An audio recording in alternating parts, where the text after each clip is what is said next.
Hi guys, this is Skittflash here, and welcome back to Let's Play Aviary Attorney. Now, this might be the trial day, but just for the lulz, let's try and check out the Chocolate Emporium. We're either going to be like, yeah, it's trial day, we don't have time to do anything. Okay, so let's go and do some trials. We can probably, we can just like bluff out for time, because we do not have sufficient evidence. And, when we do have more time, we can ask the Chocolate Emporium guy, maybe the Swan Lady will come back. And are you feeling nervous? Yeah, I can't say of course I'm nervous. What have you learned about Prince Juan? What do you know about the Rio murder? Nothing. Easy there, Falcon. We can do this. Alright. What's up, bro? Absolutely. I have every intention of bringing the truth to light in this trial. Okay. That's magnificent to see. And bring the truth to light, you say? An admirable goal. No more jousting at imaginary giants. Okay. All of you cease your yammering. The door's opening. Okay. Buena suerte? Some phrase I'm not aware of. I swear to God, I feel like something gives me the impression. I haven't really checked. I've only had like one video uploaded so far, but something tells me that like 90% of the comments are just people calling me out on either pronunciation mistakes or what phrases mean.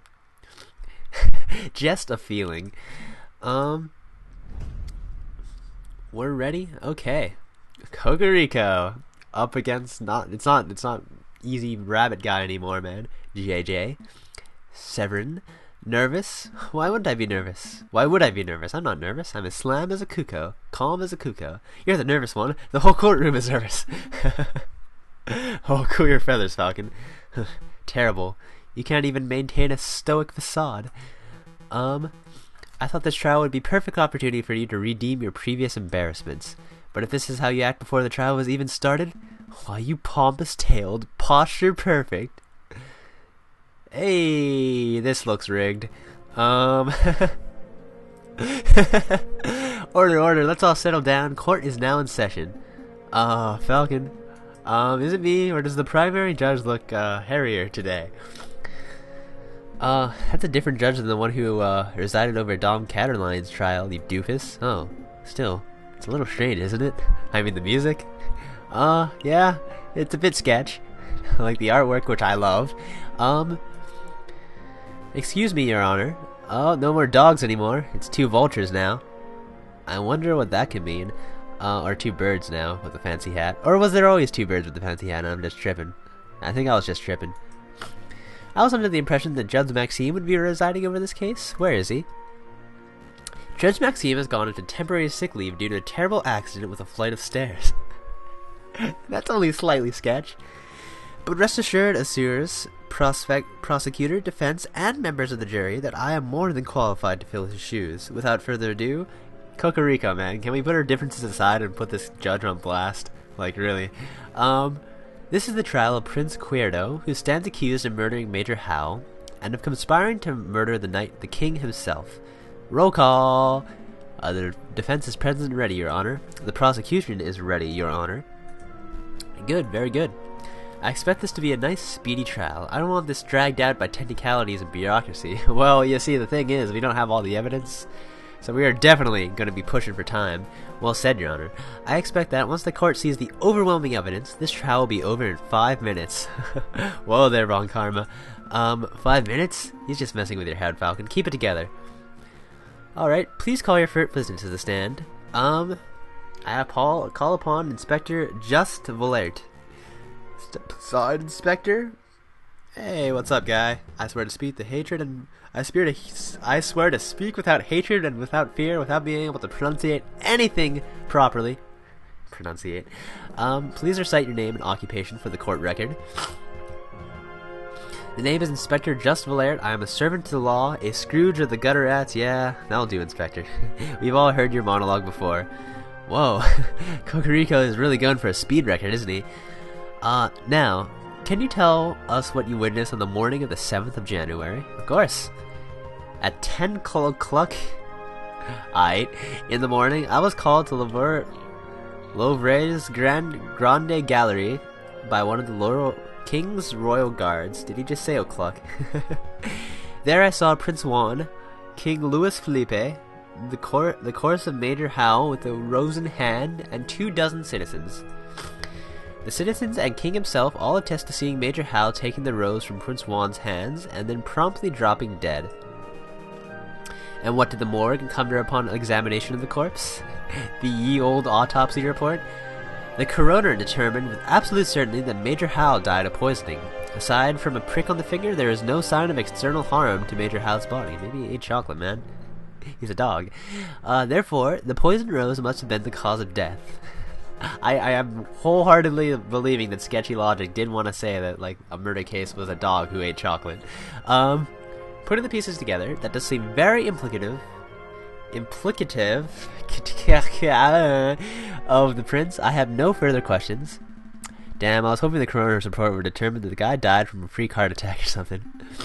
That would make for a particularly speedy trial, wouldn't it? But no, we aren't so lucky. Okay, I'll tear it apart, Your Honor. I wish to cross-examine the witness. A high-ranking police officer would never lie on a witness stand. Whoa there, bro.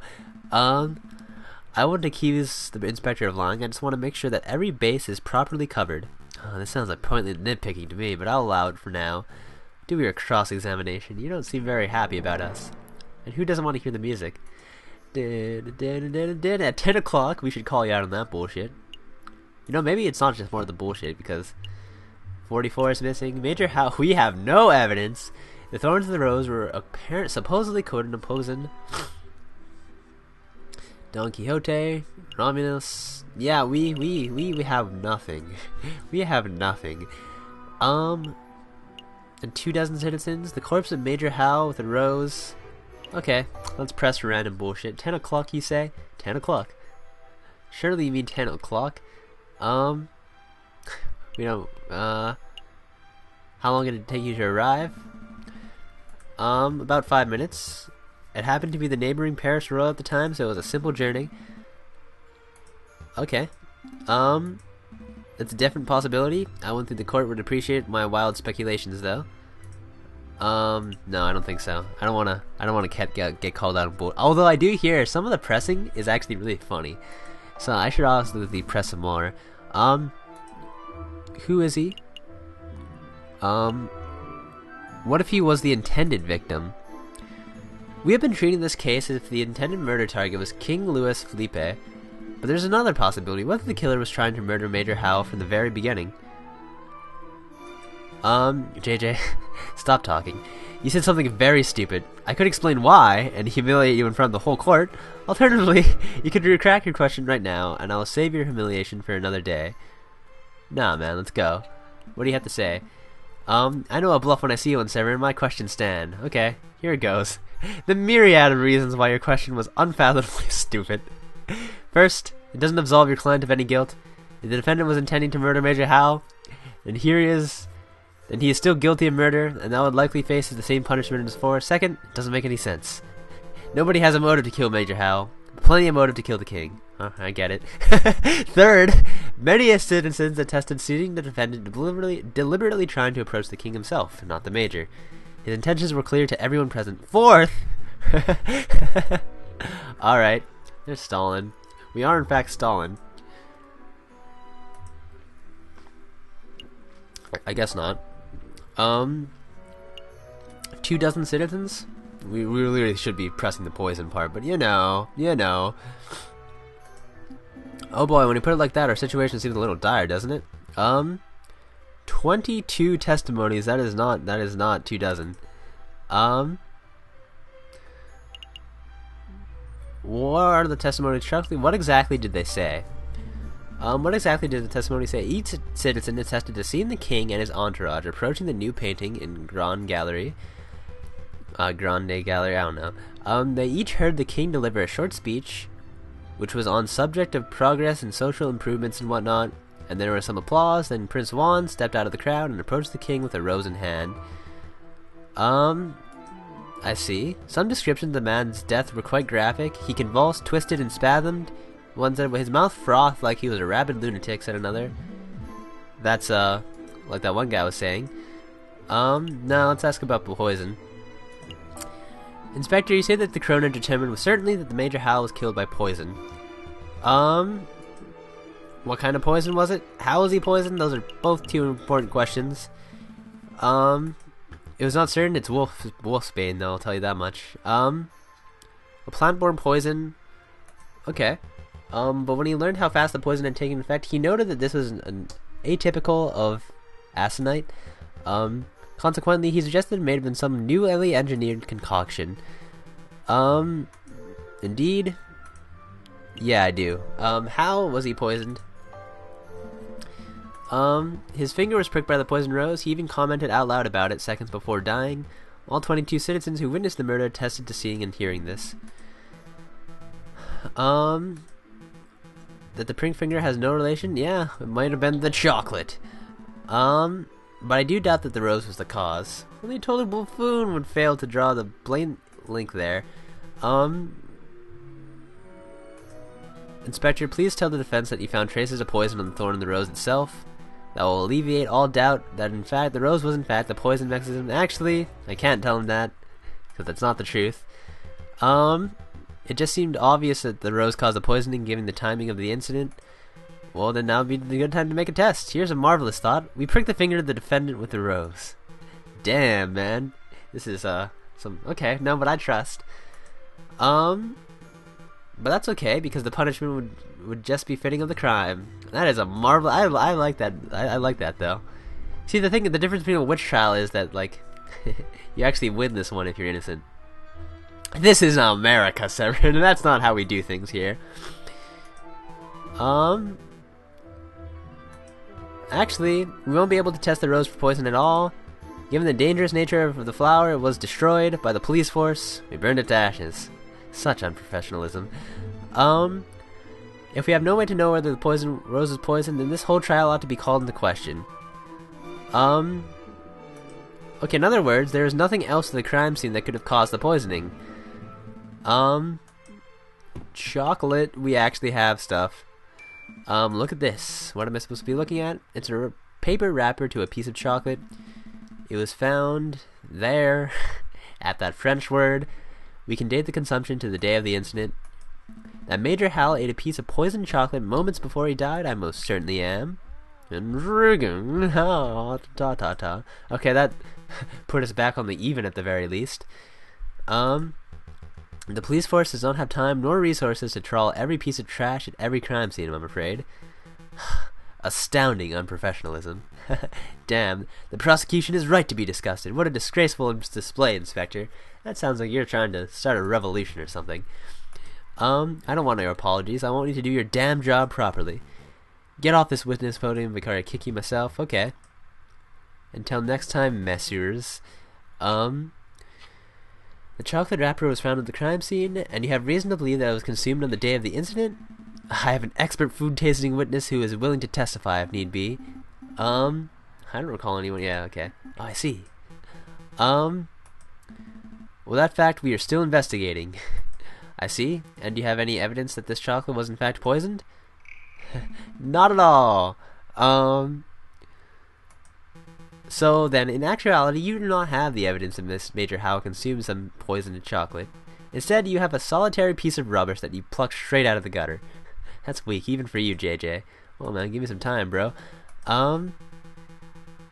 He's a man who has claimed to have an excellent view of the people going in and out of Lavera at the time of the incident. Monsieur Toussaint Kingley. Who the hell is this? That's a different guy. It's a fisherman or something. Hello, hello, hello, hello. Oh, right, the oath. I swear to speak upon, without hatred and without fear, to tell the truth and nothing but the truth. Okay, Toussaint Kingley. And I'm a person who fishes. Okay, you're a fisherman. Yeah! Is that how it is? I thought the French justice system was better than this. The king of fisher. Clearly, he must be a fisherman, because, didn't you hear? All kingfishers are fishermen. You're carrying a fishing rod. And? Can a man not carry a fishing rod, reel, and bait without being branded a fisherman? Look! The prosecutor is riding a crop. Clearly, he must be a horse jockey. Person who fishes and not fisherman. Thank you. Why do you carry a riding crop, Severin? I've never seen you ride a horse. What the hell is he talking about? I don't know, JJ. Why do you, a 30-something-year-old with no health problems, carry a cane? Does he carry a cane? Okay, is it true that we are, in time of the incident? Yes, I was sitting upon the railing at Pont des Arts. Where the hell is that?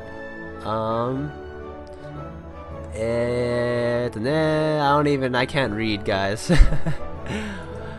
Oh, right there. Okay, thank you. That's the new bridge that's just a stone's throw from the south entrance.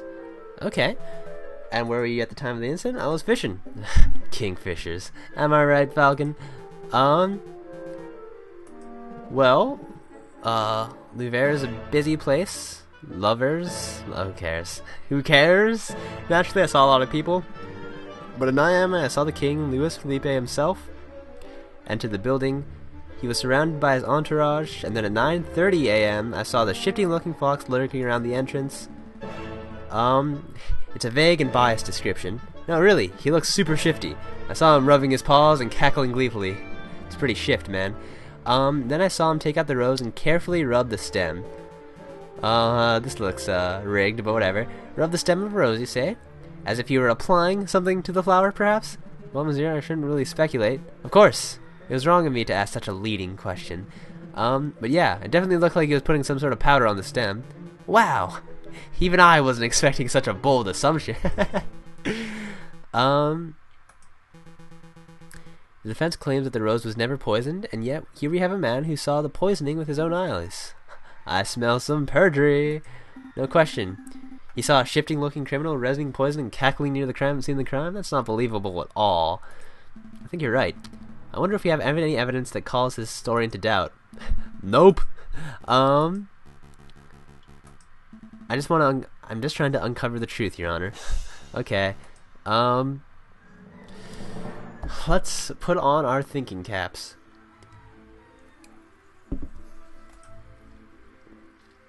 I was sitting upon that place at 9 a.m. I saw the king and his entourage. Then at 9:30, I saw the shifting-looking fox lurking around. I saw him take out the rose and carefully rub the stem, some sort of powder. Well, you see, I don't think wolfsbane is like a powder. Maybe? I don't know, actually. There's no proof of that. I don't have any proof of that. Oh wait, yes, but he was in the garden. Ho, bruh. There we go. So I saw this shit. What part of that do I press? It's either this or this. Shifty looking fox. Yep. Super mega shifty. All foxes are shifty looking. That's right, that's foxist. Are you sure that the fox was Prince Juan? There must be at least 100 foxes in Paris. How do you know that the fox you saw was Prince Juan? Well, he was wearing a suave hat that hanged low over his eyes. I hear that's how they wear them in Spain. And I'm not such as a fashion expert, but the rest of his outfit looked quite out of place for the French winter. His fashion sense? I heard him call a passerby senor. I thought that was peculiar. Well, that's him, alright. Bro. All foxes are shifty looking? That's, no. Pont des Arts? Yeah, what if he wasn't there? Yep. What entrances can you see from the veg? Is that a good fishing spot? Is that a good fishing spot? What entrances can you see from the ridge? Yeah, if he's right here, then, like, there's no way he could see this. Okay, what about the other entrances? Other entrances? You mean, like, if you're entering from the garden? No, I couldn't possibly see those areas. That isn't relevant. Yes, it is. Yeah, what if you use another entrance? What if you approach from Louvain from the gardens? The gardens, so that's a big what if. Do you have any evidence? Okay, so yeah, he left a page of Don Quixote. A book page? Yes. It was found outside the west entrance. This proves nothing. I'm not done yet. Take a look at this. Don Quixote. This is the book Prince Juan had been reading in jail since his arrest. I believe that he had it in prison for some time. And yes, page 44 is missing. I don't know, that seems like some fantastic alibi work, though. Like, if I'm just gonna throw some stuff out there, like, why would you just be missing exactly page 44? You do realize what this means, don't you? The defendant was in the garden prior to entering the Louvre. This also means, in all likelihood, the defendant entered from the west entrance, not the south.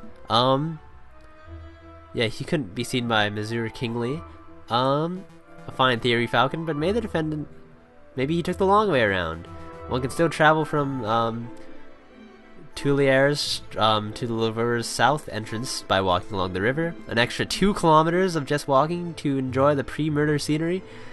Let's not say silly things, Cocorico. Okay, maybe the defendant deliberately left the page there to mislead the investigation. It's not blind speculation. It's a viable hypothesis. He is right. You're fond of logic, aren't you? Let's talk about Occam's razor. When torn between 2 seemingly equal hypotheses, the one that seems more true. Yeah, okay. I did actually learn about that in the one philosophy class I took. 1. A page from Don Quixote's book fell out of his way to the Louvre's south entrance. 2. Don Quixote deliberately planted the page on the off chance that it would be discovered, then he took the long way around. Yeah. I'll stop lecturing you when you stop making such basic mistakes. Damn. Put on blast. The ultimate point is that Toussaint's testimony is fabricated, made up, utter fiction. I suspect that the witness isn't even a fisherman. I'm not a fisherman. See, he admits it himself. Innocent perhaps? What a twist, says the hippo. Aight. Yeah, I must concede. You concede? On this point, at least. Falcon's evidence strongly suggests that the key component of Monsieur Kingsley's testimony is false. Ah, no, yeah, see? He's a man of justice. This doesn't mean that Prince Juan is innocent, of course. All Falcon has demonstrated is that this particular witness is unreliable. I made that part of the story up. Okay, but I did see a swan lurking around the south entrance. There we go! A swan. Your word is mud at this point. How can we possibly trust anything you say? We're out of time. Awesome. Stalin. To start in Hare v. Tortoise That's good. Alright, I was hoping we could have the case wrapped up in a single trial session, but ultimately an accurate sentencing is always preferable to speedy sentencing. Oh, saying you're not that bad of a guy, Cocorico. Oh yes, alright, I don't need to hear your moralizing. Okay, Friday, the 21st of January at 9 o'clock, don't be late. I'll do my best to ensure that justice is served, Your Honor. Well, damn. A lot came up in that trial, huh? Yeah, no doubt about that. Why would the fisherman guy lie on the witness's stand? Maybe he was coerced. Yeah, maybe the real murderer sent the fisherman to make up a story about Prince Juan. Okay, something else is bothering me with that trial. Yeah, the swan. Holy shit! I just realized. I think in Mega Man Star Force, the swan boss guy has a name similar to Singe or something along those lines. So obviously, there's some reference that that uncultured swine like me might be missing out. It's probably something swan related, obviously. I believe that she plays a key part in this case, but getting her to tell the story is, yeah, surely you don't think she's the real murderer? Yeah, no, I'm pretty sure this is the real murderer. Yo, what's up, bro? In shifty letters, that's pretty shifty. But this letter just arrived, I think it's for you. Have you been demoted to courier status, Rupert? Oh, hush, Sparrowson, I don't need to be, pitied by a first-year dropout. Damn, son. Oh, good comeback. It's a threat. A threat made with cut-out newspaper letters. Whoa, I didn't know those things actually existed. Falcon, stop your investigation or there will be consequences, bruh. Scary. There's no question that this letter originated from Major Hal's murderer. He, or she, must be aware that we are getting close to uncovering the truth. Yeah, why cut out newspaper? Maybe, handwriting is difficult. Although I can't help but wonder why they would bother since we don't have any handwriting samples to compare it to, Right, absolutely. Nope, I don't want to die. If a lawyer were deterred every time they received a death threat, there wouldn't be any lawyers. You can't afford to be worrying about petty things like this. Tuesday, Wednesday, and Thursday. Well, you're right. Let's make those days count. Alrighty then, guys. So, that was a good old trial stall. Classic. In the next part, we will be doing some more investigation. But until then, this has been Skittflash. Hope you've enjoyed watching. Bye!